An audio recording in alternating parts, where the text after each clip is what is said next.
This program is presented by University of California Television. Like what you learn? Visit our website or follow us on Facebook and Twitter to keep up with the latest UCTV programs.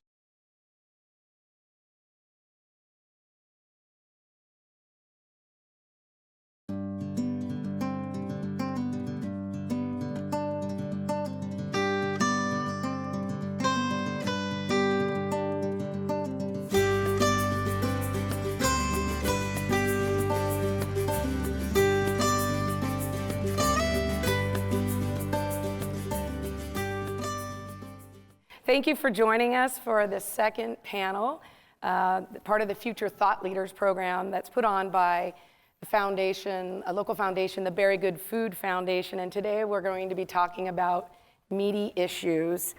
Before I introduce this illustrious panel that we've assembled, I want to really give some thanks to the people who helped make today possible, and that includes Specialty Produce, Isabel's Cantina. Isabel and her team of volunteers prepared all of the food that you had outside today.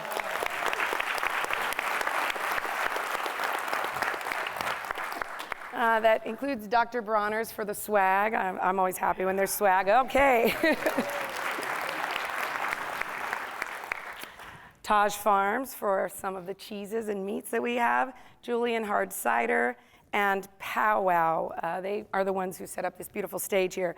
Our volunteers also included Bernadette Chaplin-Nieto, William Creekmore, Isabel, of course, who was in charge, Julie Guzman, Sharon Height, Michelle Kveth, Barbara Newton-Holmes, Calissa Wells, who was her Sergeant-at-Arms, and Marianne Zappella. So thank you, all of you, so much for all of this.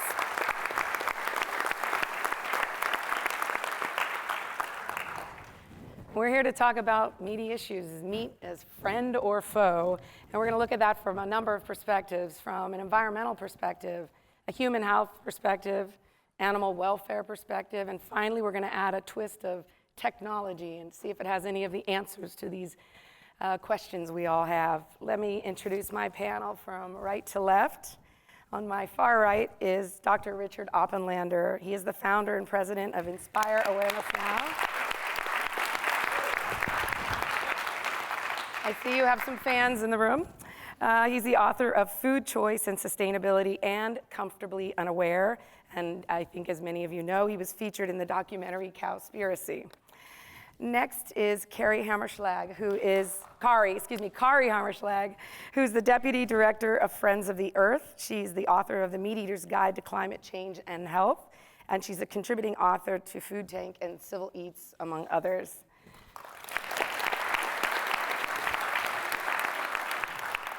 Next is David Bronner, a man who probably needs no introduction in this neighborhood.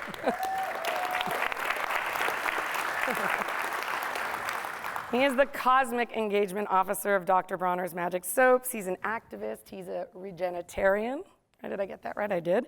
And he also has a biology degree from Harvard, which I always find terribly impressive. On my immediate right, that was my husband laughing. Thank you, Bill. He's a plant in the front, okay. On my immediate right is Corinne Bush. She's the Executive Vice President of Certified Nutrition Specialist, board member of the American College of Nutrition, and a contributing author to Obesity, Epidemiology, Pathophysiology, and Prevention. I'm glad I said that. On my left is the lovely Leslie Durso, a celebrity vegan chef. Let's no lie about that. Healthy living educator and author and media personality. Thank you for coming.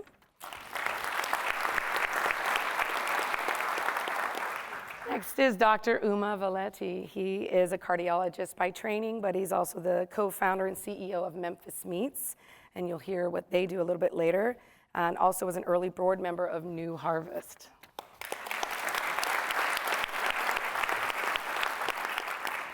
Next is my good friend, Jack Ford. He's the owner of Taj Farms in Valley Center. He's a farmer, rancher, cheesemaker. In fact, he and his students are the ones responsible for the cheese that was available outside today.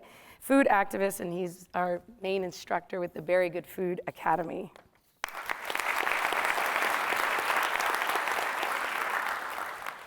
Next, we have Dr. Kara Wentworth. Kara became a doctor just this week. Congratulations.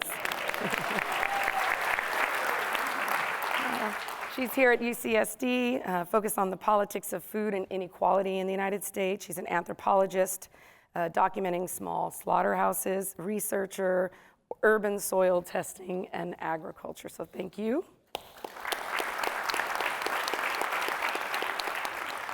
And finally, at the very end, we have Dr. Aaron Gross, who's the founder and CEO of Farm Forward. He's an associate professor of theology at the University of San Diego and the author of The Question of the Animal and Religion: Theoretical Stakes, Practical Implications. And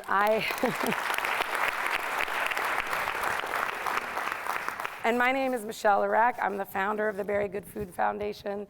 And what we try to do is put out information for the community at multiple levels at the intersection of food and the environment. So thank you again for coming. Thank you, Scripps.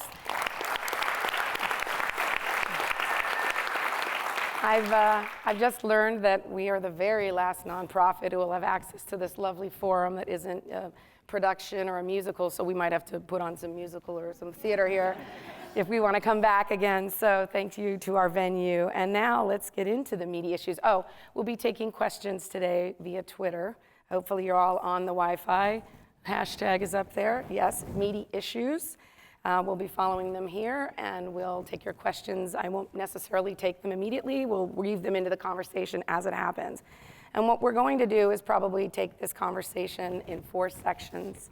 We'll start really focusing on environmental issues. And I know it sounds like from the applause that you received, Richard, that maybe there are a lot of people focused on that issue. Then we'll talk about human health. Then we'll talk about animal welfare, and then we'll end on technology. And also, hopefully, with some guidance about what you as individuals can do, and or yourselves, or in your community, to move this issue forward. So I want to start with the big issue, meat or no meat. What kind of meat? Is meat good or bad for the environment, Richard? That's the biggest softball question I could ever imagine for you. Meat, first of all, I think we need to look at definitions. Start right off with that. So meat for me includes what everybody thinks is meat, which is the red meat industry, but it's also dairy, and it's also the fishing industries. And I don't think we really can separate those very easily. It's all those animal products, I think, that are found on our plates. And in general, we're in overshoot mode with our planet. We all know that. And the single factor most responsible for that is not energy, and it's not fossil fuel use. It's because of the food we eat.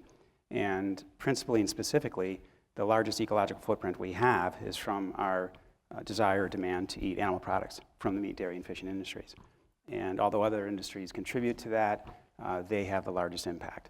So for me, knowing that, and knowing that there are very specific timelines that are quite recognized by a number of reputable organizations now that we're on, and we're already exceeding tipping points. And we're already in a state of irreversibility. In case everyone doesn't. Sure. Tipping points can also be called planetary boundaries. The core life systems that support all life on Earth, and we've already surpassed four recognized ones, and I believe there are 5 that we've actually passed. We've surpassed them. So meaning they're likely irreversible in our lifetime. And again, if the leading culprit is from our ecological footprint from the meat, dairy, and fishing industries, I believe that we should look at a very quick, hasty retreat out of those into plant-based systems, which are environmentally much more sound and more efficient. So the summary for me is that because we're on various timelines, very recognized timelines, and we've surpassed various planetary boundaries, at least 4 or 5, in my opinion, that we need to turn this around as quickly as possible rather than, so my message is that we have to start looking outside of self, which I think we need to look at future generations and generations of all species that inhabit the earth with us. And the quickest and easiest way that we can do that is by changing to a organically grown, whole food, plant-based diet. It may seem difficult for people, but I did it, and I'm nothing special. So there you go. That's my summary. Thank you. I'm sure that some of the other panelists will have a response. Kari, what about you? Well, I think Richard's absolutely right. We meat in this country, we all consume, not necessarily myself, but on average 3 times more than the rest of the world. It's terribly unsustainable for our health and for the environment. Talking about water in California, which is a really precious resource that we are struggling with. Animal agriculture uses 1/4 of all the irrigated water in California. And about half of that goes to dairy cows, and some of that gets exported to China. And yet we don't talk about the need to reduce our animal food consumption to address the water issue. So like if you go out to eat, people will ask you, can you have a glass, do you want a glass of water? Because they're trying to conserve water, right? But if you order a steak, that's 7,000 glasses of water. So we're not really addressing one of the core issues that we need to address if we're talking about water. And this is really our kids' future. So there's no doubt about it that we have to reduce the amount of animal foods we consume. And if we don't reduce the amount of animal foods, then we're really stealing the resources from our kids' future. And it's urgent, luckily there's things everybody can do. Everybody can reduce the amount of animal foods that you are eating. And I think the difference maybe between us is that I don't necessarily believe that it's realistic for everyone to go vegan tomorrow. I think that there's a much greater impact if everyone in this room said, I pledge to reduce my meat consumption or animal food consumption. But I think we'll get further if we can just encourage everyone to do that. And I'd love to talk more about solutions and things that people can do, but. We'll come back to that. Yes. What about you, David? I know you have an interesting take on the issue of, to eat or not to eat meat. So what's your take on that? Sure, and to clarify, I am vegan, but the Regenitarian is a term that I've termed, and it kind of applies to vegan, omnivores, and vegetarian. And basically, it means like whichever dietary choice you pick, that you have a pitchfork and a knife, a butchering knife in your hand when you're eating food, and it's like what kind of farms, what kind of world are you supporting? And when you just default, I'm just going to eat the factory farm steak. I mean, that's a disaster. And to Kari's point, I think vegan is the most sustainable and correct role, and that's my personal choice.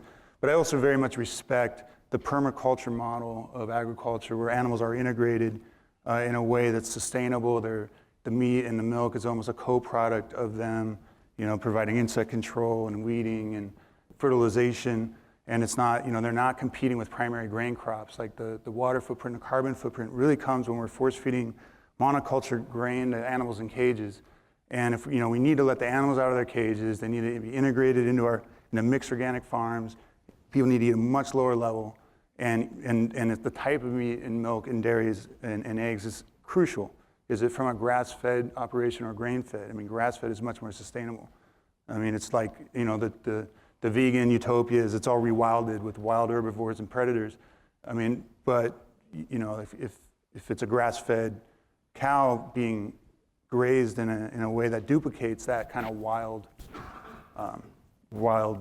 reality, it has the same environmental impact, and it's very low, and that's it. So people just have to eat much lower, generally just ruminants, grass-fed, much less and even the omnivores. There is an argument that there's some amount of default food waste, grain waste, food waste that can be converted to animal protein. So there's an argument there's like a low-level default meat that actually does add to the world's food supply without competing with primary vegetable crops. Same thing with fishing. There is a default level that is not overfishing the ocean, and of course there's fishing in pastoral communities that depend on this protein source. But it definitely has to be much, much lower to be sustainable. It sounds like all cows are not necessarily equal in this analysis. I saw your head shaking a little bit over there, Richard. I know you want to respond. What do you got to say? Well, I won't take too much time about that, but when we look at the word sustainable, I think we need to redefine that, especially in lieu of the fact that we're going to be we're about 7.4 billion people right now. We're going to be increasing that population by 240,000 a day to about 9.6 billion by the year 2050, with the demand for meat and dairy to double by that time. So I look at the big picture of all land use and water use and resource efficiencies. So in fact, grass-fed livestock in many ways are not as sustainable as grain-fed. I don't believe that any type of so looking at looking at the word sustainable, I like to define it as being, because of these timelines we're on, and because of the fact that we have this population issue of humans, and because of all of the factors involved with all of the aspects of our unsustainability, meaning all those aspects of global depletion, that we have to start looking at redefining the word sustainable. So for instance, I like to term it as optimal or optimal relative sustainability. You know, how can we best use our resources under these given factors of the effect that it's going to have on our civilization? How can we, use our water in the most effective way? How can we use our land in the most effective way? What'll give us the highest amount of human health? What'll actually mitigate greenhouse gases versus emitting them? Well, that model is not grass-fed livestock, because in many ways, it's less sustainable in terms of water use, green, water, blue, gray combined, rather than just blue aquifer. It's also less sustainable in terms of land use efficiency itself, like what you produce, 40, 50 pounds on average to maybe up to 400 per acre versus 40,000 pounds for a plant-based product. It's less sustainable because of methane. It's 60 to 70% more methane at an average out of all the statistics that are out there. So that's all I'd like to say, is that I think that we're not really on the even, unless we want to recreate or reshape the word sustainable, I think, to redefine it to what under these conditions, what is optimally sustainable. And I think then we can. So you would say, you agree that not all cows are equal, but you think the grass-fed, if anything, is worse in terms of the environment. But I want to talk to you about, different, zones, rainforest versus agroforest versus grasslands. What do you think about that, Kari? Well, I think the thing with agriculture is so much depends on the actual management systems that you use. It depends on how the food was raised, and not one grass-fed cow is equal to another, actually, and not one grain-fed operation is necessarily equal to another. It really depends, but by and large in this country, 150 million acres of our land is planted in corn and soy for animals. Those plantings are not sustainable, they're not efficient, they use massive amounts of herbicides and pesticides, 17 billion pounds of fertilizer, huge amount of pesticides, 167 million pounds of pesticides. Well, all that fertilizer turns into nitrous oxide emissions, which have 300 times the global warming potential of carbon dioxide. It also creates lots of pollution in the water, and all those chemicals, guess where they end up? Well, they end up in the animals and they end up in us, in our bodies. And on top of that, to grow a lot of the feed that you were saying is more sustainable, they're plowing the native prairie lands in our country. These are kind of our rainforests, and they're releasing huge amounts of carbon. They're destroying tons of biodiversity, habitat for butterflies, for bees. And when all the pesticides are sprayed, that also hurts the bees.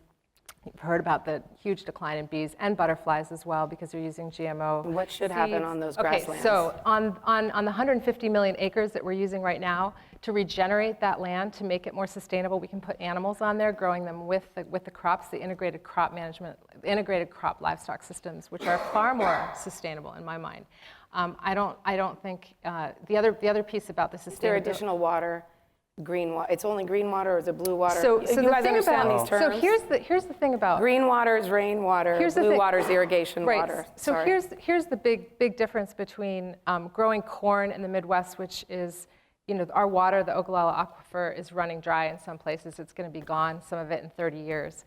When you put animals on pasture land in the right places, they can convert they can get grass. They get the water from the natural water, rain, which helps to grow the grass. We don't need to draw water from the aquifers for that rain in the right places. And then on top of that, you don't need to, you're converting grass, which is not edible for humans, you're converting that into food for humans. So I'm not saying we need to massively reduce the amount of animals that we're farming. We both agree that we need to eat less. Yeah, and you agree that not all cows are created equal, but you have agree with that, but I'm not a opinions on proponent that. of No, factory it's okay. farm. I know that. I mean, that's. I know that. And we, Everyone knows that. And we need to look at efficiencies. If you're looking at models, you need to look at grass-fed, grain-fed, and then plants. in terms of water use, it was what she's talking about. There's also feed conversion ratios, and there's also land use. There's also how many pounds of whatever product you get that you might call But food what afterwards. she said that this land would otherwise then be converted to grow crops, which is what would happen, quite frankly. What would the grasslands do otherwise if we're not going to permit, cattle to graze on them? Are we going to plant them? Well, that's the whole point. The efficiencies are so much greater. I mean, you're talking about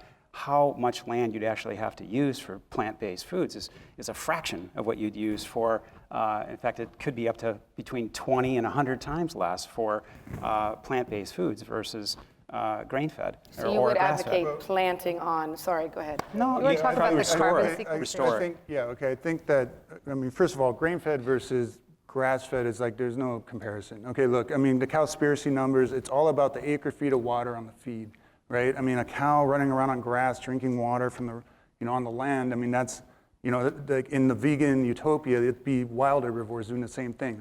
It's a wash on the impact, right? It's the grain, it's like it's putting 4 acre feet of water on corn, and then the inefficient grain conversion ratio. So you're taking 7 pounds of corn to make 1 pound of beef protein on a feedlot. So you're magnifying all the things bad about our monoculture, GMO, carbon and water intensive grain growing by X factor. So grass has none of that. And if there's not, cattle, then it's going to be, bison. We want large ruminants interacting with our grasslands, doing their thing. Yeah. And whether or not it's a domesticated animal managed according like they would in the wild or true wild animals, it's an environmental wash. Yeah, I think we got off on the wrong track because. Oh, it's okay. No, it's just because I think we shouldn't be comparing, and we can if you'd like to, but I think we got off the track of. We're looking at resource use efficiencies, and I'm just saying that's that one issue. the argument is that I'm hearing is that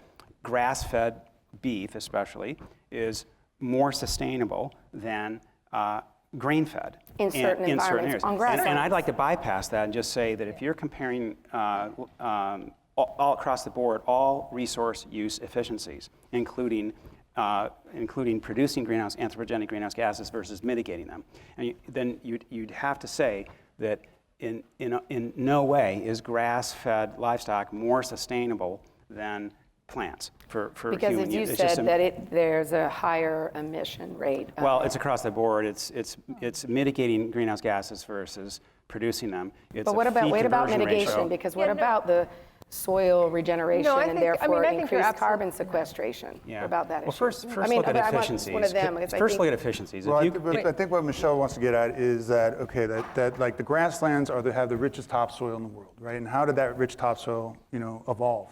And it's ruminants, just massive herds of ruminants with their methane and everything else, tens of millions of animals interacting with the grasslands, eating the grass and interacting in a way that, the carbon builds in the soil in the grassland, like huge, very rich carbon topsoil, just huge amounts of carbon, which through mismanaged grazing and mismanaged farmland, is all up in the atmosphere. Mm-hmm. So if we can correct and do regenerative grazing practices that mimics what happened in the wild that made that topsoil in the first place, right? Yeah. And we do so that we can draw down that excess carbon and put it back in the soil. And then I'm going to take this and we're going to ask Corinne about her opinion about the difference between the two kinds. So I just want to agree in general with the concept that's really important. And maybe, I don't know if the chart is up there showing kind of the different greenhouse gas emissions of different kinds of products, but there's no doubt about it when you look from a water standpoint or you look from a greenhouse gas emission standpoint, across the board, veggie proteins like lentils and beans are just going to be so much better for the environment, and they're better for your health in many respects. And so, but the idea is that it's about 29 times more greenhouse gas. There's 29 times more greenhouse gas emissions coming from beef than there is from lentils. So that's the point, is that from an efficiency standpoint. But you have to look at the whole system, and you have to look at what we're eating. And so the point is that we want people to be, as they shift their diets from heavy meat to less meat, we want folks to choose better meat that is actually supporting. And what you want to do is start shifting to less meat, but also to better meat. And so if you're going to eat animal foods, eat animal foods that come from organic, pasture-based systems where you are having lots of benefits for biodiversity, for the pollinators, for the soil, for carbon, drawing carbon from the atmosphere. That's what we're talking about. So that's what I wanted to ask. Oh, go ahead, David. Yeah. Okay. But again, this chart. There's two different kinds of of ruminant meat, right? I mean, there's this, which is Right, grain-fed. factory farm meat. Factory farm grain-fed is a disaster. It's horrible. It's the worst possible thing to be eating, right? But Who like, doesn't agree that factory farming is bad? yeah, no, I mean, but I don't know. But like, and look, I'm vegan. I don't eat. I think we should have rewild the environment and have wild ruminants doing their thing. But you know, domesticated ruminants can do the same thing as far as it can have this very similar, very low environmental. We don't have any wild ruminants left, Yeah, not well, enough to do a that in this 5-second country. A It's not the 5-second same. Go ahead. summary, though. I'd like everybody to be thinking through this, no matter what anybody, whatever the comment is through the entire panel discussion is, we're on timelines. We've already surpassed 4, I believe 5 of the tipping points or planetary boundaries. So keep that in mind with as you go on your own journey through awareness and listening to any discussion of the panelists. So, and that's what maybe separates my point of view from what we've just talked about a little bit. I believe that its urgency and the magnitude of the problem dictates, a little bit of a quicker response. But the point is that you definitely have the position that cows are clearly creating an issue in terms of emissions, okay, and that we're but in terms of both carbon dioxide and methane, and that is a significant contributing factor. But I think what's on the other side is they're saying, well, there's certain kinds of farming that actually can sequester carbon. So that's sort of where we are, but we'll come back. I want to ask Corinne, who's our nutritionist on the panel, if she thinks there's a difference, are all cows created equal? If we're just still talking about cows. Yeah. Well, I mean, to the points that were made, I love the idea of regenerationism, if that's the correct term. Regenitarianism, okay. And so humans are omnivores, and some people thrive with meat in their diet, and some thrive on a plant-based diet. And that depends entirely on the individual's biochemistry, which we all come to this earth with very varying biochemistries. So with that said, I completely am in the camp, and I think we all are, that no one should be looking at that 99% of beef that is factory farmed, because it's a poisonous entity, the components of which are assimilated easily into the human ecosystem. So these toxins they're fat soluble, they're readily absorbed, they're readily stored, and they're very poorly mobilized and dealt with, detoxified, and excreted. So we've got this sum total of toxicity from factory farmed meat. We have an antibiotic resistance issue, and we have just a whole plethora of things that are in the meat, and then the human ingests the meat. And there's a concept called xenohormesis, and what that means is that xeno in Greek means stranger. It is the strange altered signaling that's happening in that animal's flesh that then has crosstalk with the human entity when we eat it. So yes, there's plenty wrong with that 99%. But with the 1%, if we're looking at it from a nutritional standpoint, what does that have to offer us? It has to offer us a really clean source of protein and types of nutrients that are hard to mimic, like heme iron, which is found only in meat and is much more readily absorbed and bioavailable and dealt with by the body. So iron and zinc and B12 and other B vitamins. And grass-fed beef is even high in antioxidants like glutathione and superoxide dismutase, the mother of all antioxidants in our systems that are just vitally important for detoxification. So there's a lot good about it from a nutritional standpoint, in my opinion. I want to follow up. You mentioned briefly the issue of antibiotic resistance, and I want to make sure that everyone really understands what we mean when we say antibiotic resistance, what the definition is, and what that has to do with, feedlot farming, CAFO farming. Right. So what antibiotic resistance is the ability of bacteria to actually morph into a form, and it's by various means that bacteria does this. It can morph into a form that is impervious to the drug that was designed to kill it. So that's a resistant bacteria. It's a superbug. And so what happens is that between 70 and 80% of our antibiotics in America are fed to factory animals because it fattens them quickly. So these antibiotics are obesogenic. They fatten these animals very quickly. And they're needed because these cows and animals are in terribly crowded conditions, and they would not be quote unquote healthy without them. And so the resistant bacteria, and I'm talking about things that we've all heard about. It's in the news. E. coli 0157, we hear about that in Jack in the Box hamburgers. And MRSA, methicillin-resistant Staph aureus, and Salmonella and C. difficile. All these very virulent strains are then in the guts of those cows and animals. They pass into the water supply. They pass into, and then they end up in the human, unfortunately. They're also on the meat. They're on the meat and they're in the meat. So it's through the excrement of the animal, and it's also right on the meat of the animal when the animal is slaughtered, unfortunately. And so the latest year that I could find a reference for, we had 2 million cases in 2011 of resistant bacteria infections causing 23,000 plus deaths. And we know that number is rising dramatically. I think it's predicted to rise by something like 67% over the next 15 years or so.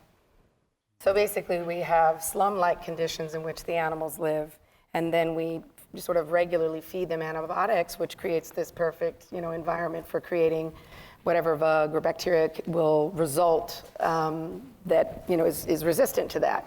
And then that's transferred in any number of ways to humans. Excuse me. And now this has become a bigger and bigger problem. And, do we have anything in the pipeline, in terms of medicines out there to respond to this? Well, the thing is that bacteria have this ability, and there's these very numerous means that they have to resist antibiotics. And so we can try to keep creating drugs, but those drugs will continue to be ineffective over time. And what I didn't say, and everyone on this panel knows, is that excrement that's stored in lagoons is then used as fertilizer on our crops. And that's why we have these resistant bacterial infections that are found in spinach and lettuce and that kind of thing. So what can we do? Well, there has been some research on using natural antimicrobials, things like oil of oregano and thyme oil and coconut oil, which is a source of a very potent antibiotic, monolaurin.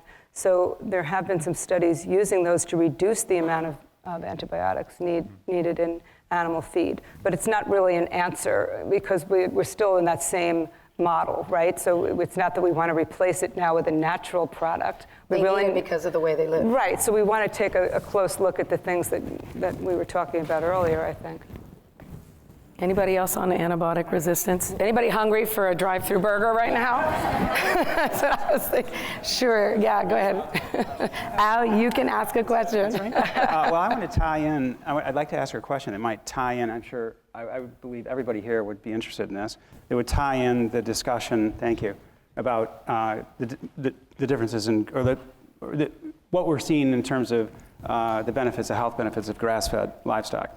And so the question to me, or to you, would be, do you see a difference then in, everyone should be aware of the inflammatory stressors that are around us, whether it's from the environment or from the food you eat, or the stress you create on yourself. But basically, so how does grass-fed beef then do away with or compare to not only grain-fed, but then plants in terms of those inflammatory stressors, just to name a few, so you're aware of them. Say, for instance, the increased serum level of homocysteine that comes from methionine, which is much greater in concentration in animal products than it is in plants. C-reactive protein, endotoxins for endotoxemia, and just a rash of inflammatory stressors that create that situation where meat, whether it's beef or fish or chicken, increase your risk of contracting one of the 4 leading causes of death and disease in the Western civilization, as well as the 5 leading causes of cancer, which has now been pretty well documented. So how does that compare, the grass-fed beef? Well, yeah, Richard, I agree. All of these diseases of Western man, these complex chronic diseases, are based on inflammation. right? And so animal proteins are more inflammatory and more acidifying, which is another, underlying mechanism of disease promotion. However, a grass-fed piece of flesh does contain a really healthy ratio of anti-inflammatory potential, because the inflammatory potential in our cells is one of the greatest components there is the ratio of omega-6, the inflammatory fatty acids, to omega-3. And so a piece of grass-fed beef, that ratio is 1.5 to 1. And that's the ratio, like the perfect ratio would be about 1 to 1. We look now and when we examine people's cells, and I do this with most of my clients, I'm looking at those ratios in their cells. And so we want that to be less than 4 to 1.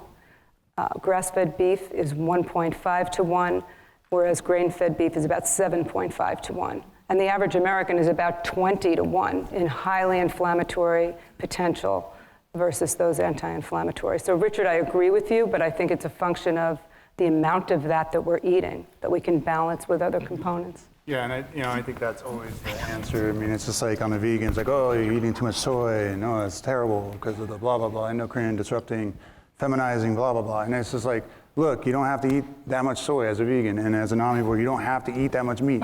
Like, just lower it way down and just eat bits. It's all about the dose, right? And like, and again, I mean, just like be regenitarian about it, and like eat like much less, and make sure it comes from a correctly raised animal, and yeah, don't overdo it.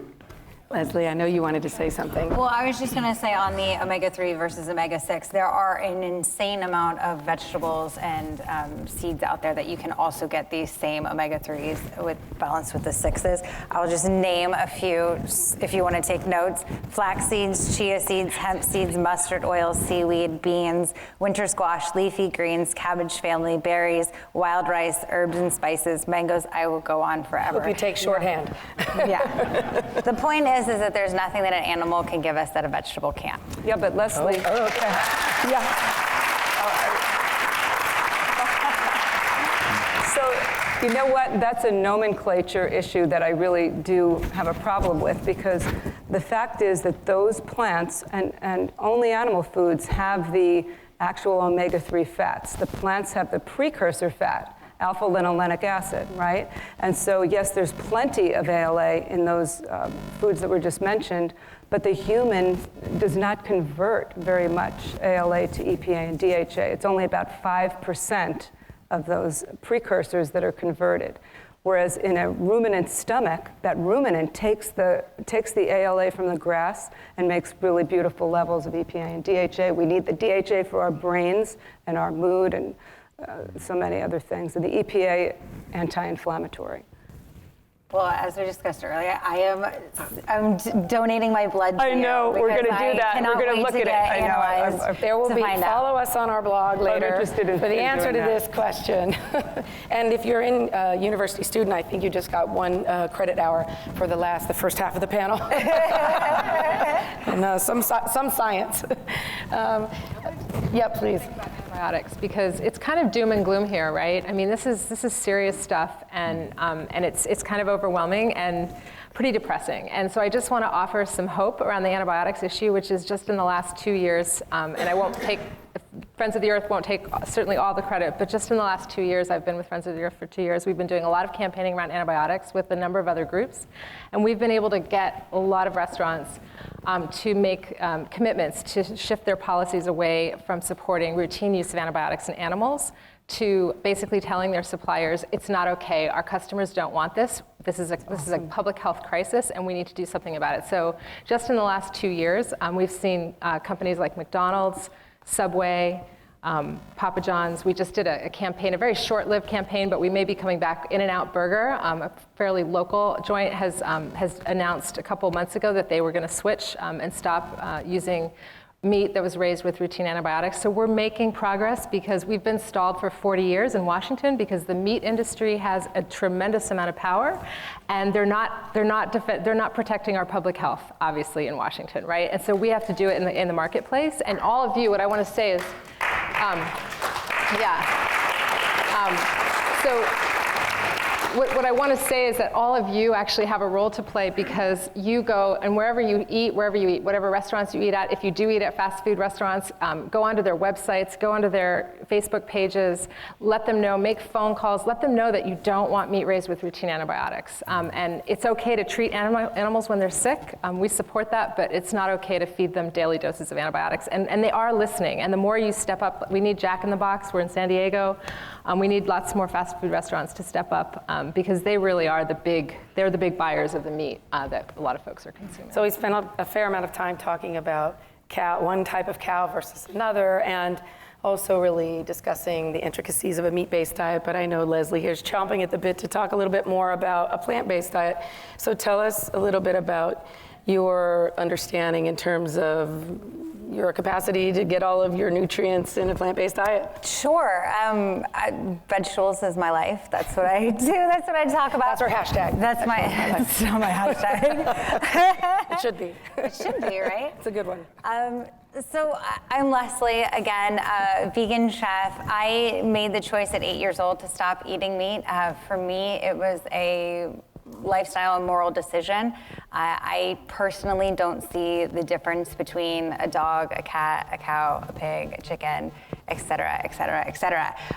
But that is not all about what I talk about. What I talk about and what I have the awesome job of doing is making vegetables fun and make vegetables really good. And when I say vegetables, I really mean all plants. And so I'm sort of the person on the other side of this, hopefully the solution to getting people excited about eating more plant-based foods, whether that mean eliminating them completely, whether that mean eliminating them 50%, whatever it is, wherever you are that you're comfortable with. I talk about how everybody is on their own food journey, and the biggest thing that we have to do in this world is respect where other people are in their own lives, because it really is a decision, a personal decision for everyone to make. With that being said, I do believe that once you know, you can't unknow. Once you see, you can't unsee. So it's really about educating yourself on your body and how this thing works. You know, luckily I have a science entertaining background, if you guys remember that. And I have a knack and fun ability to take really complicated things and break them down so that they're simple and understandable. And one of those things is how your body works. And in general, very generally speaking, the American diet does not have nearly enough nutrients in it. You cannot sustain a diet strictly. Can we put up the slide with the 66% pie chart? You cannot sustain a diet strictly on animal proteins, but you can sustain a diet strictly on plants. So it's finding that balance that's going to work for you in your life and every day. I also talk a lot about this is the standard American diet. Yeah, there it is. It's beautiful, isn't it? Well, hopefully that big giant piece of pie is going to start getting a little bit smaller. But it's really about getting people excited and about what they're putting in their bodies, is what I'm trying to say. Yeah, so obviously I'm a friend of the cow. I don't eat the cow.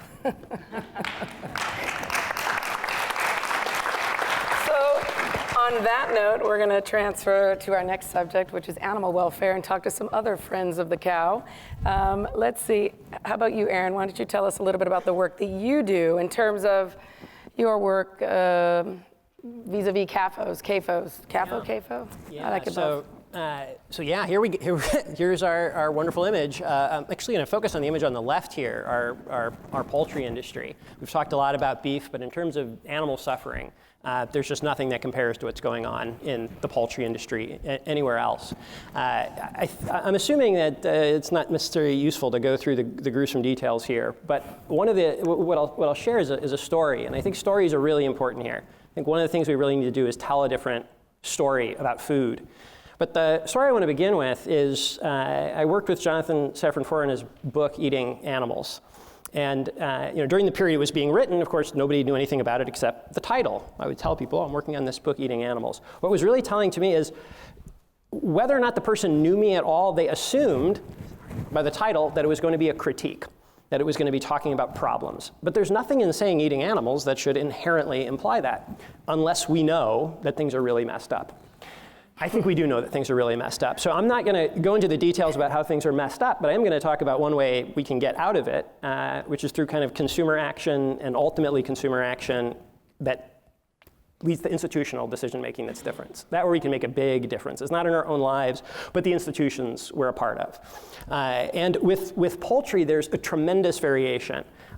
We've done a project called buyingpoultry.com.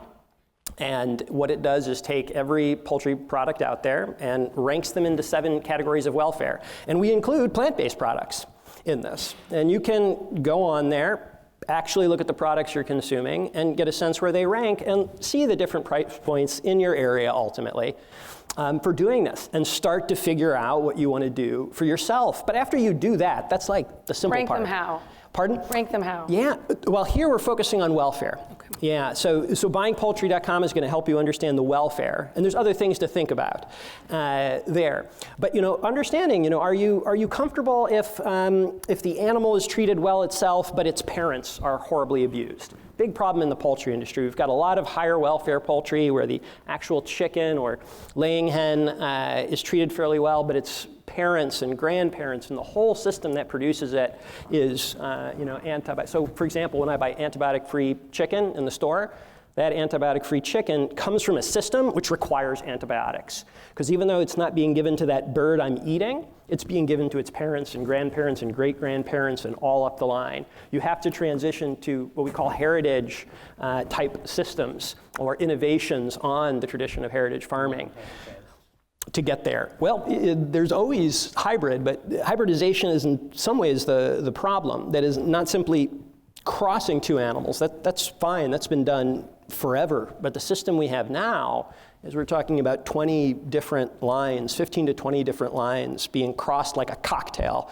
to produce it. I'll give an analogy to kind of capture this, and then I'll stop there.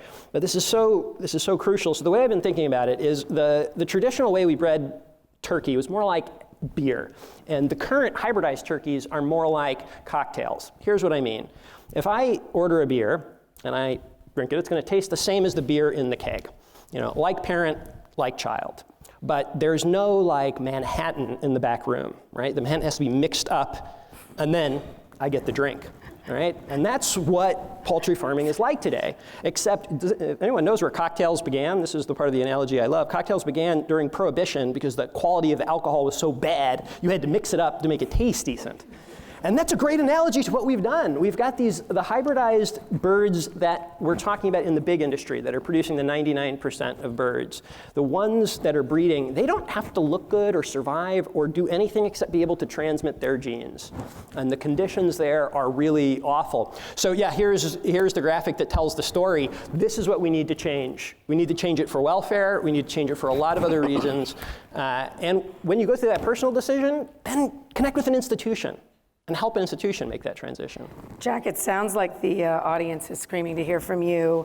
This question is, I'd just they like want to know. comment real quickly here. Yeah. Is that in the poultry industry, the genetic templates for the millions and millions of birds fit in your hand.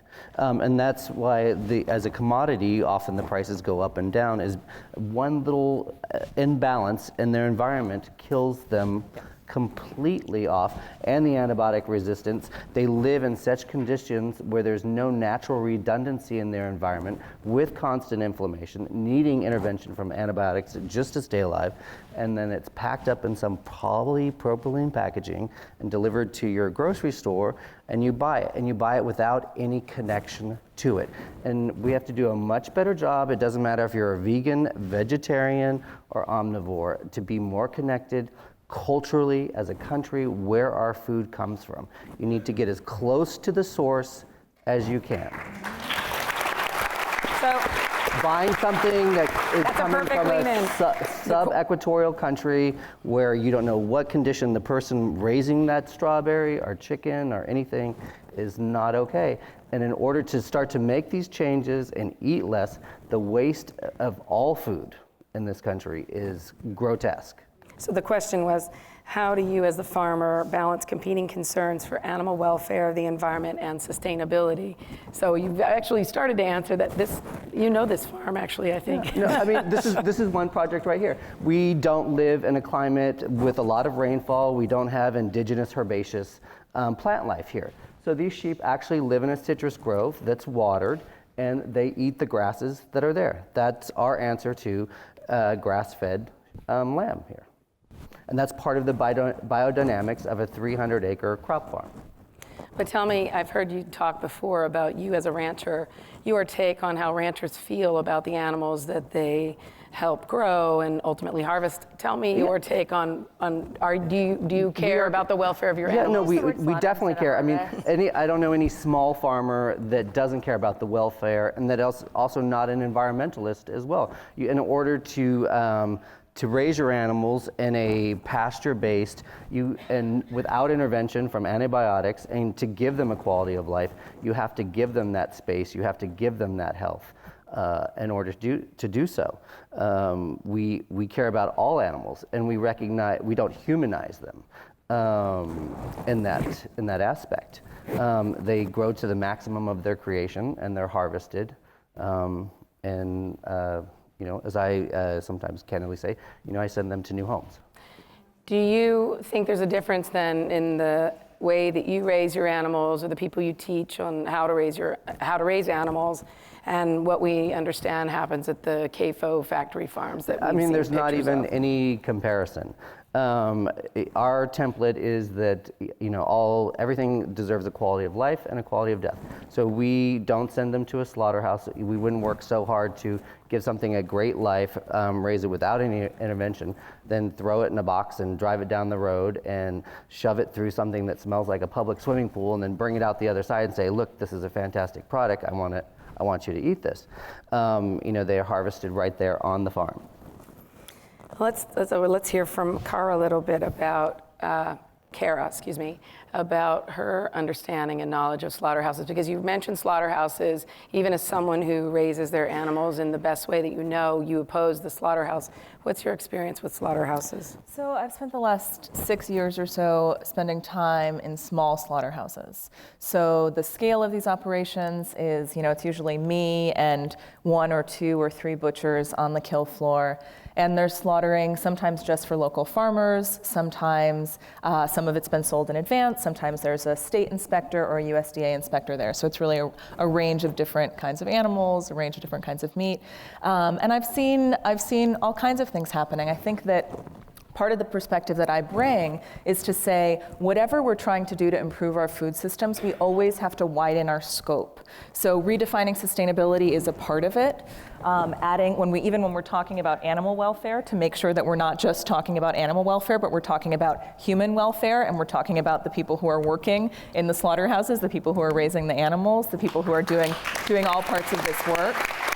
That we're talking about what are the best possible standards and what's the best kind of meat that we can produce, and also how can we create food that's accessible and that's affordable to everyone and to people who are food insecure, who are our neighbors. So to always be broadening the scope. And I think that slaughterhouses are often left out. Slaughterhouses and other people are often left out of the conversation. So when we focus on our own choices and our own individual health and the choices that we make and the things we put in our mouths, a lot of other people and a lot of parts of the picture get left out. Absolutely, thank you for that.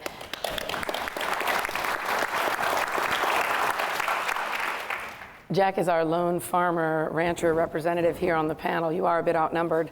Some of us are hobbyist farmers, I think. That's as much as we can say. What about that? What about this idea that the better part of the conversation is from the consumer perspective and not from the producer? What do you want to stand here and say on behalf of your fellow farmers? We need to, as a culture, get, as I said earlier, closer to the source, and not. And just like farmers markets, the government isn't saying to go to farmers markets. They're consumer driven. And in order for farmers to grow products, whether it's livestock or poultry or local things, you as consumers have to buy it. Going to the health food store and buying from them isn't going to solve our food problems. That is not really a local template. And if you look at other cultures that are successfully managing food, even in on the lower economic and less advantaged. They do a much better job than we do, simply because they're sourcing locally and eating seasonally. Everyone always, if you say the word organic anymore, people are like, oh, it's so expensive.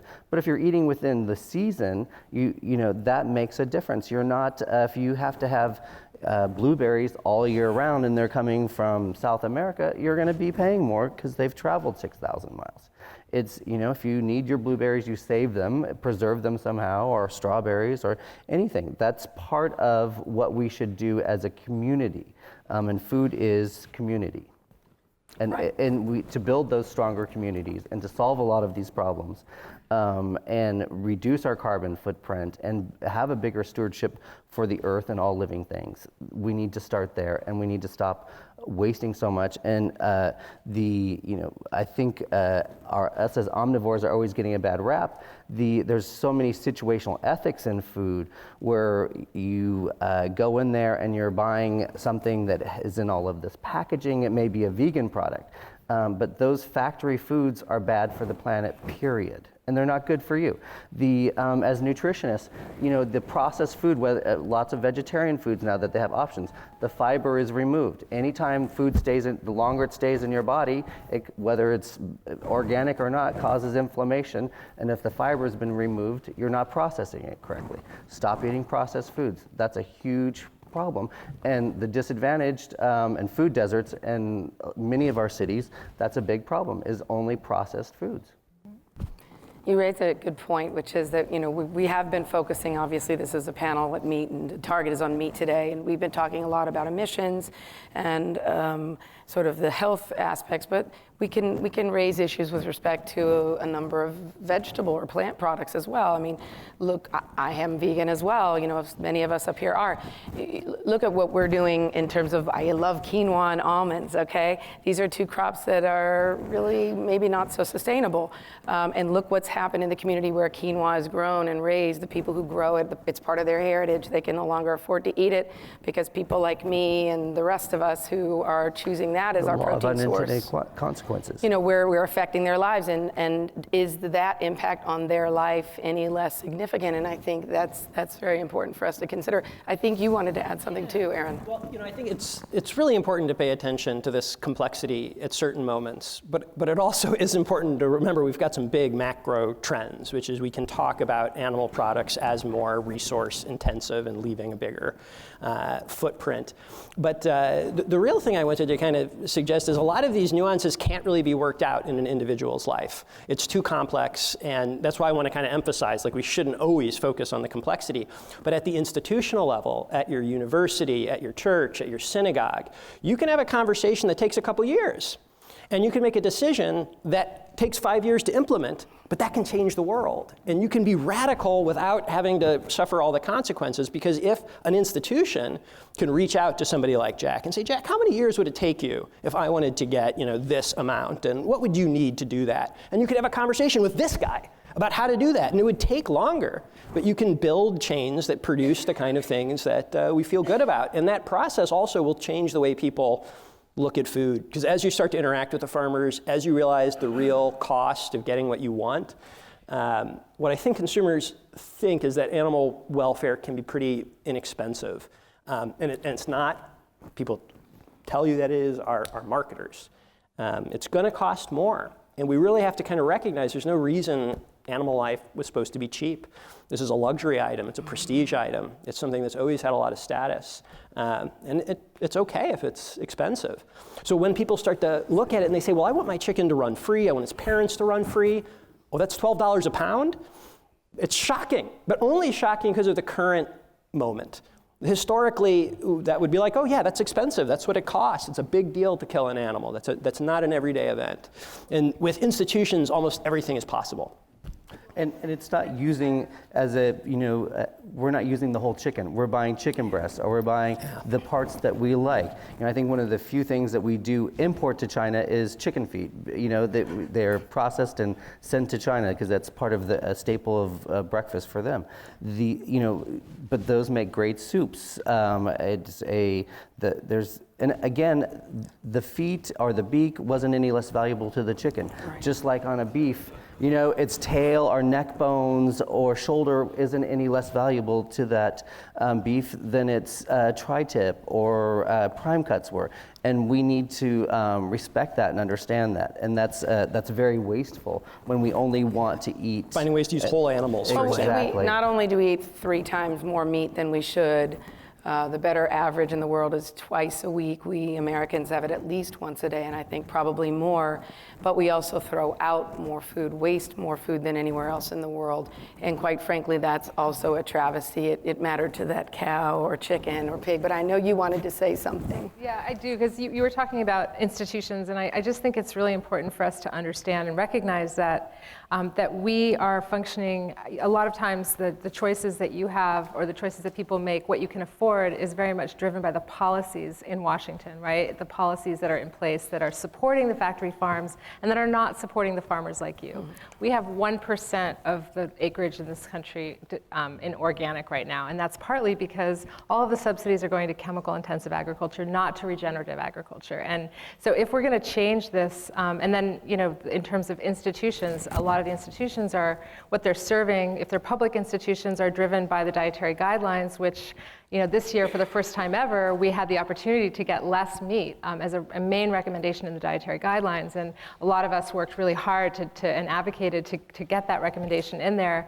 And we had a unanimous scientific advisory panel that told USDA and HHS, this is the science. It's better for health. It's better for the environment. We need to reduce our meat consumption in this country. And because of the meat lobby and the incredible power of that meat lobby, that recommendation was watered down. We still got some good things in the dietary guidelines, but those guidelines influence our institutions, where you eat. And 50% of our food budget practically is spent outside of the home. And so if we're going to change this issue, we have to change the policies and we have to change the institutions. And yeah, everyone here who interacts with institutions can really help move that, but everyone needs to help tell the story of your institution. I mean, one of the powerful things about this is now your food is representing your identity instead of being like a small side interest. Right. And at universities, at churches, at synagogues, at institutions which are connected to our identity in this way, this is really powerful because we need to tell a different story. It can't just be these just kind of understanding technical decisions and making them.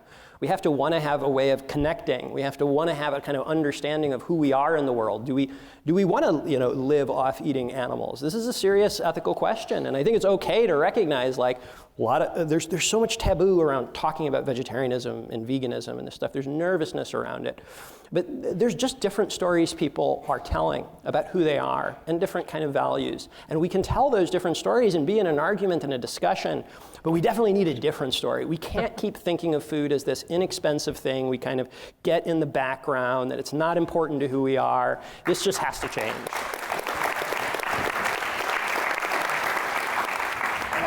I want to say, I think that that's a very important point, is that, internationally there was a study a few years ago that ranked us #1 in affordability of food, and our ranking was somewhere between 30 and 60, do you remember the number, in terms of healthfulness of our food. Our food is cheap because it's heavily subsidized, but what we subsidize isn't really the best food.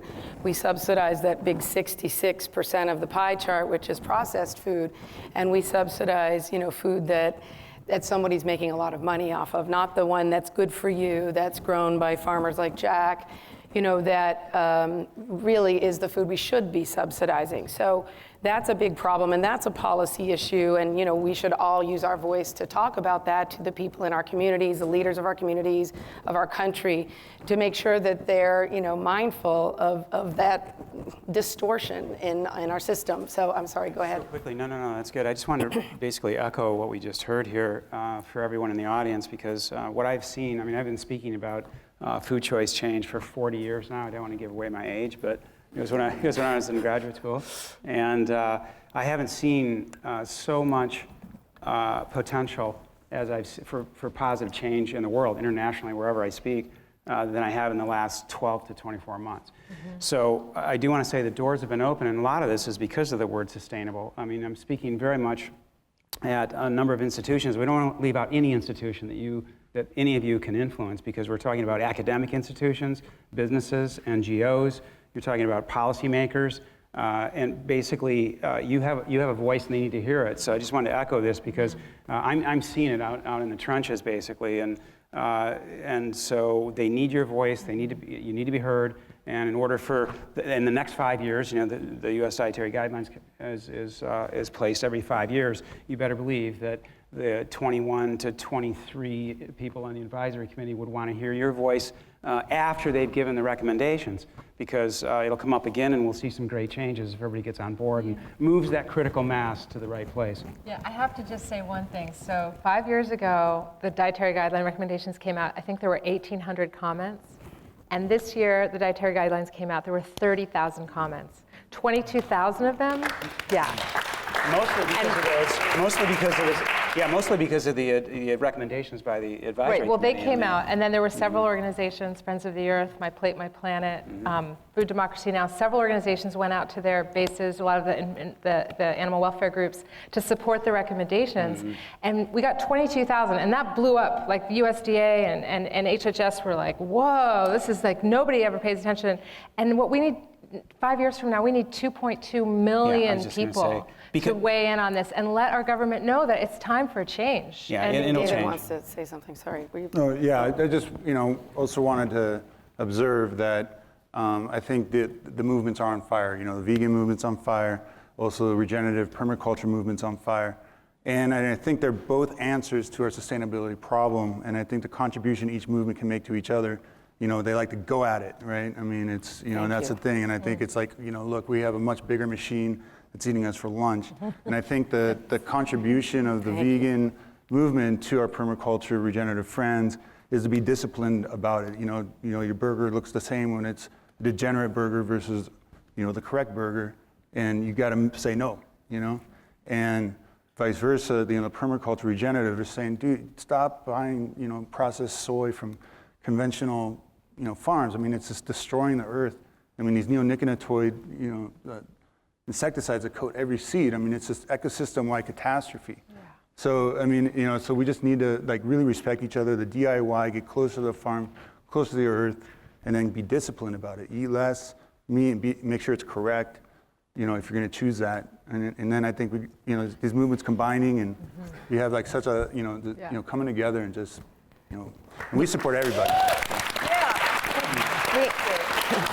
I thank you for raising that, and I wanted to make the same point. We agree more than we disagree on this stage, notwithstanding the way it might appear.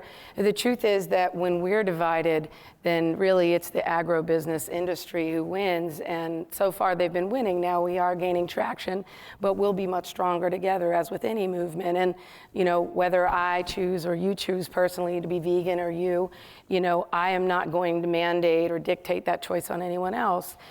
If I don't dictate that to someone else, and I know that's merited me quote marks around vegan in front of my name, and that's okay, but then I'm going to advocate for the kind of farming that is the most humane and is the most regenerative that I can, because there is a difference between that and CAFOs, and I think we do this movement a disservice when we divide ourselves. Sorry, I know you wanted to say something.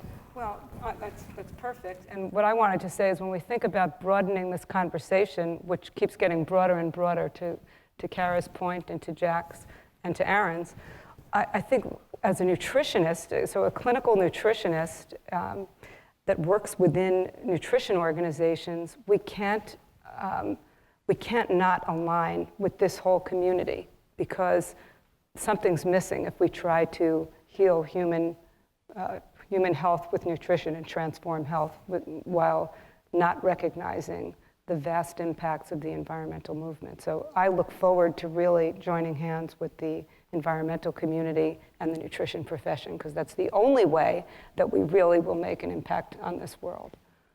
So. All right, so that's a perfect segue to the fourth section of today's talk, which is technology, and whether technology may have some answers to some of the problems we've talked about today.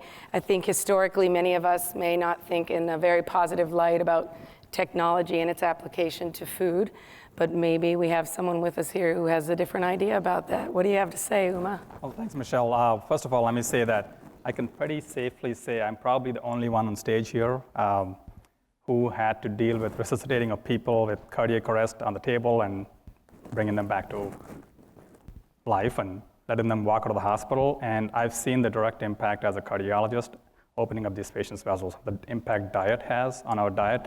It is the single most ignored or not talked about event in science, medicine, or anything we can think of. So, I'm a cardiologist, but I'm also the CEO and founder of Memphis Meats.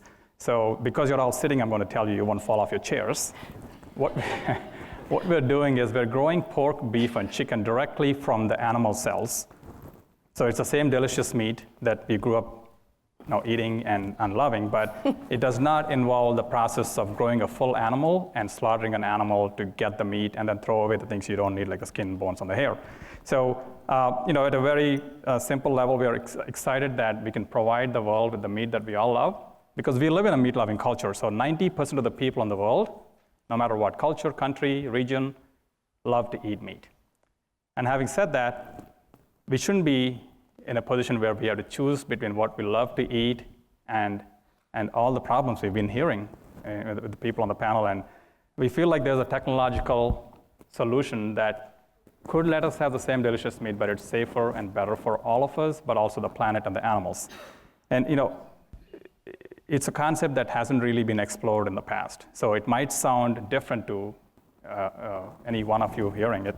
But if you think about what you're eating now, there's very little that's natural about it, and a lot that's very much Franken about it, because we've talked about CAFOs, and I think everybody on this panel agrees that 99% of the meat that people are eating in the world, it's coming from practices that are going to leave a disaster for the people that follow us.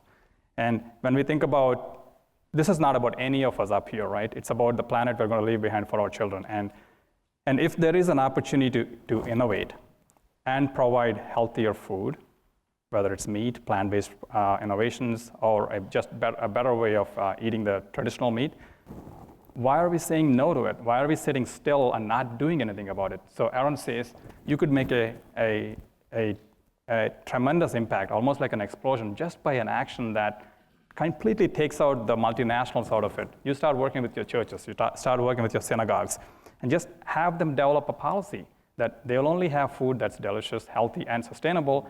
And what a conscious consumer can look at and say, yes, I know every ingredient that went into it. It's natural, or it's plant-based. It's rich in vitamins, minerals, amino acids. And I know where it's coming from. And hey, by the way, I can actually tour this place where they're making this meat. So that's kind of where we are coming at this. We have an incredible team of culinaries, scientists, and health experts who came together and said, we want to solve this problem. They've left their jobs, their careers, and said, we will solve it. No one's done it before.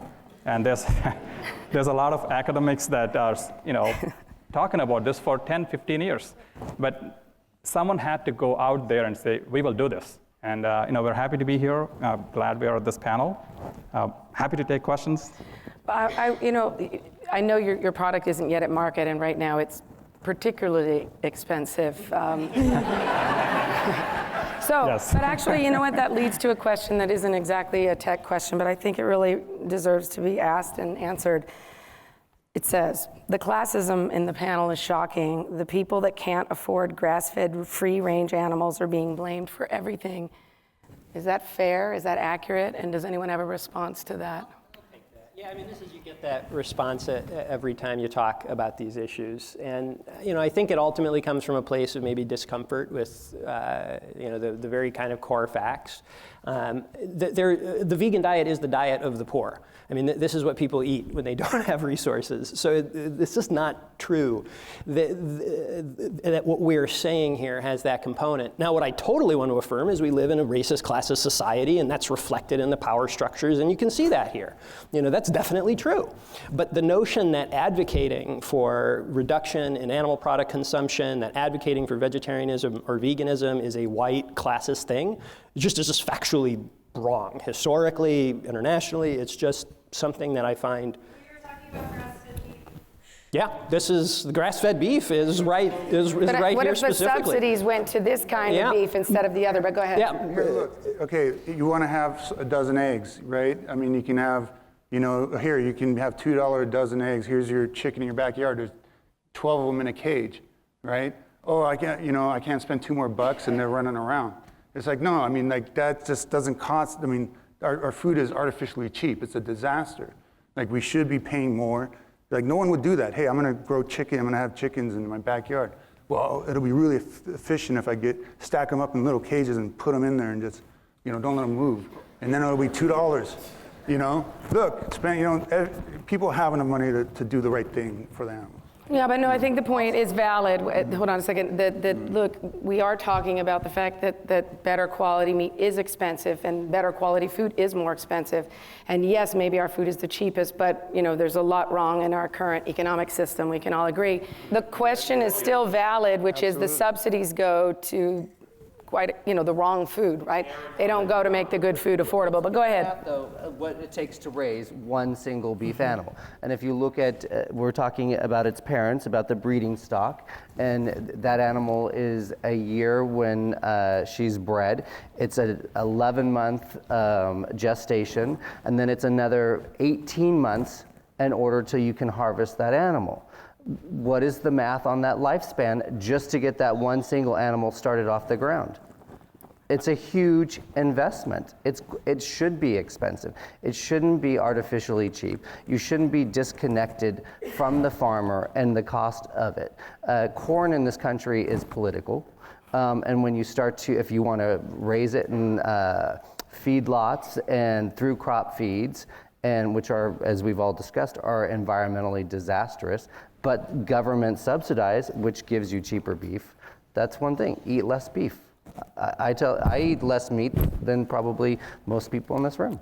Well, I want to Go ahead, please. Yeah, go ahead. That the question. Oh my God, we sound like the nightly news now. Right? Hold on a second. Yeah. The definition of good food is very subjective. Can I just tell you right now the price of potatoes in comparison to the price of beef? Yeah. There are plenty of foods out there, whole real foods, that are completely affordable for everyone in this country. Absolutely. I really have to say So something. I want to make sure I that need to say something. go So ahead.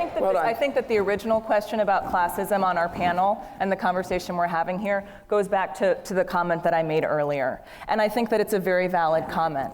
That any time our focus is on personal choice, and it's you as an individual who has to make a choice, rather than a conversation about the systems that we're living in, then we are engaging, we're perpetuating a lot of the problems. I do believe that. And I think there are a lot of things that we all agree with. We all agree that there are problems in our food systems. We all agree that change needs to happen. I think we all agree that this really is an emergency that needs to happen quickly. But I think that goes back to the question, I mean, if we just look at a fairly narrow definition of sustainability, then we might conclude that doing grain feeding cows is better than grass feeding cows. But if we open the picture up, and we're actually thinking about all of the people, and we're thinking about the land, and we're thinking about soil, we're thinking about animals, we're thinking about the people who are trying to earn a living wage, who are cutting these animals up for us, or packaging up our tofu, or whatever it is, then the conversation shifts. And I think that the conversation needs to shift in all the ways we're talking about, and it also needs to shift in that way. You just took my closing statement, so I don't know what I'm going to say anymore. Go ahead, I know you wanted to say something. Thank you. I really want to say something here, because we brought up the issue of subsidies, then we brought up the issue of good, affordable food for people who cannot afford it. So we feel like the innovation that we're right now in the middle of can answer some of these questions, but the subsidies are being directed to the wrong places. If there is any subsidy in the world that has to go to something that is really destroying our planet rapidly, it's got to go into innovation in meat production, and the kind of innovation we are talking about. Because, why would we not subsidize the process? It took us $1,000 to make that meatball, right? So, but it could have been $200,000 just 2 years prior. but we've been plummeting the cost of that. And what if we got subsidies to really innovate and say, now I want you to bring the cost of that meatball to 50 cents. We know we can do it. That's what we believe in, and we're going to raise funds for doing that. But what if we have subsidies from the government? We could get there so much faster. And why would we not do that? And the second question I want to answer is, good, cheap food for everyone. We all know about McDonald's and the price of the burger not going up from $1 for the last, 20 years. You still get a burger for $1. But what goes into that burger is totally different than what most people in this room can afford when they go to a restaurant and buy a high-end meatball or a steak. But what if we can make the highest quality Wagyu steak that goes into this burger at scales that could go into McDonald's, right? If we hit 69 cents a pound, we can do that. But if we use the process that we are talking about, everything we grow is actually highest quality meat. There's no scraps getting into the burger. There's nothing left over that can't get into a steak that's now processed into the processed food. So some of the processed foods you're eating, if you ever see how they're made, you would never want to touch it, right? That's the travesty of not knowing what's happening in the food system. Plant or animal. Plant or animal, processed foods. So, but if you think about the way we are growing meat, and there will be a few other companies in this space, we are trying to grow the highest quality cells and let them grow into meat cells, whether it's from pork shoulder or a beef tenderloin. And we're trying to do that in a way that would also preserve the cardiovascular health of the person who's eating it, because we can affect the amount of saturated fats in there or the ratios of omega-3s or omega-6s in there. So this is the innovation that really needs to be subsidized. And there's a lot of academics in this room, policymakers, and if you're tweeting out, I would say tweet out for the subsidies for innovation in meat. So thank you. Go ahead, David. Yeah, I mean, I think as a totally separate related issue is income inequality is, a horrible problem. And people should absolutely be making enough money to afford conscious choice. And we have a travesty in this country that, low-wage employers are paying these minimum wages that, people can't make ends meet. They can't even, they need food stamps and public assistance housing programs. I mean, it's ridiculous, right? And, there would be a revolution if we weren't basically as taxpayers subsidizing these low-wage employers. So we absolutely need to raise the minimum wage. Our company has donated $500,000 around to the movement, which is on fire. We just got it in California, New York, up to $15. Absolutely, we need to be raising the wage so people can afford better, more healthy food. But that said, right? Yeah. That said, people have a responsibility. There was an animal that made that meat, right? Just say, oh, I didn't want to spend another $2. Like, okay, why don't you eat half as much meat and spend twice as much for it? Like that animal, there's an animal that made that meat. And just because, whatever. Dude, there's a responsibility to that animal that gave its life, whatever, or don't eat it. Were you going to say something, Aaron? Is also better.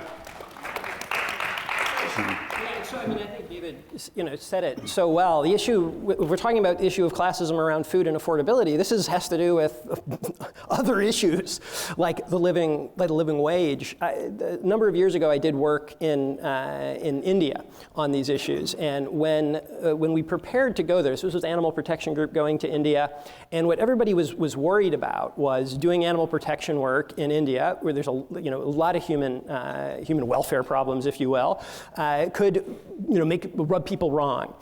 And it would look especially bad for white people coming from the United States, coming from this wealthy country, coming to a country with less resources and promoting vegetarianism and so forth and talking about these issues. And this constantly came up in settings like this with white people in America. When I got to India, in India, not one person who was Indian brought that up as an issue, that you shouldn't be here because we have other problems with poor people. That's something that we think. That these issues around class, I really think they are a defense mechanism from addressing what's going on here. And I've kind of gotten to the point where I feel like I need to say that, because it's uncomfortable for people to recognize. But nobody here is advocating for anything nobody's saying you should all eat grass-fed beef. We're saying if you're eating beef, this is the beef that doesn't destroy the planet and cause horrible animal suffering. And we, I think, really need to stop pretending that any of this discussion is, a attack on poor people or anything like that, and just really focus on what can be done. Wait, I think, hold on a second. Corinne wanted to say, and then you. Yeah. Well, it also strikes me, talking about poverty-stricken people, that where do we have the most concentrated areas of poverty is around factory farms. Yeah.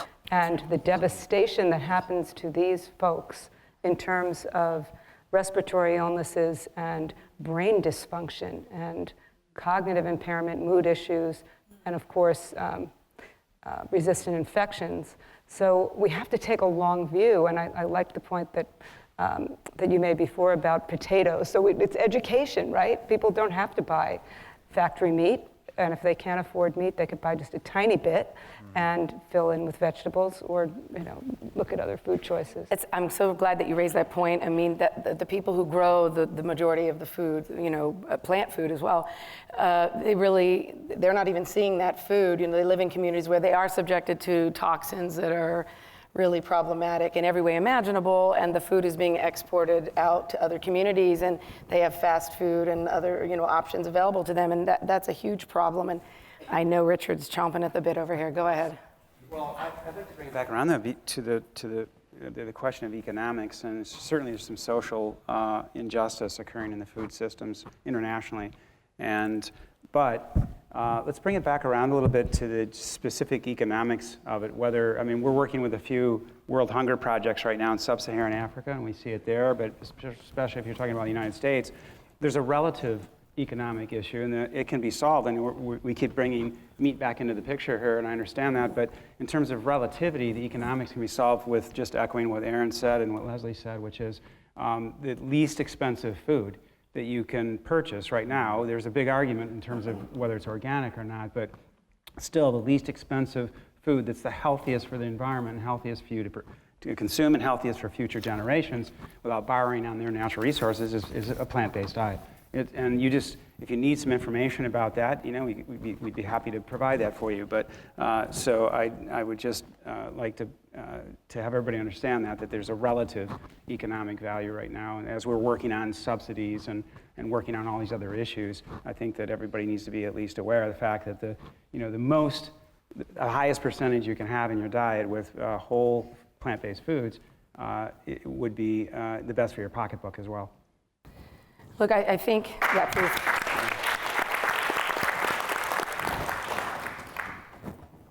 There are a lot of things that we clearly agree about here on this stage. Clearly, I think we all agree that our meat consumption is too high, in particular beef, and that cows really do have a negative impact, potentially on the environment, and particularly with respect to methane and CO2. But that's one issue to consider. We also understand that at least in certain regions, grasslands, not rainforest, that cows can play a role, or ruminants can play a role in regenerating soil that can actually do a better job of recapturing. So we're talking about issues with respect to climate change. But we do also have issues with respect to animal welfare. Eating no animals is clearly an option, but then there's the difference between eating an animal that's raised in a pasture that has a good life until death versus an animal that's raised in a concentrated feedlot where essentially this is an animal concentration camp, okay? There's a difference in that quality of life. There's a difference. We should consider the issue with respect to nutrition and what is the impact of different kinds of meat or no meat in terms of our diet. We should consider our communities. We should consider the people who work and toil in the production of these foods, plant and animal. And we should, look, as Leslie, I thought, so beautifully said earlier today, she's a vegan, but she respects that everyone is on their own path. All we can ask from everybody is that you take the information that we've provided, and we're happy to provide more. We can continue the conversation on Twitter, keep tweeting out meaty issues, and we'll all chime in and continue this. But each person has to figure out where they are on that path and how it is they can reduce their personal carbon footprint. We understand a Hummer is worse than a Prius, right? And we understand that a cow is probably more impactful than a legume. But the single most impactful thing that we can do, right, is have a child, right, another human being, because we ultimately are the most impactful thing. And I'm obviously not advocating that no one have children, but the point is there are a lot of issues to consider, and it's for each of us to decide those which we think matter most to us on our personal journey, and I wish you all the best of luck. Thank you for joining us. Thank you.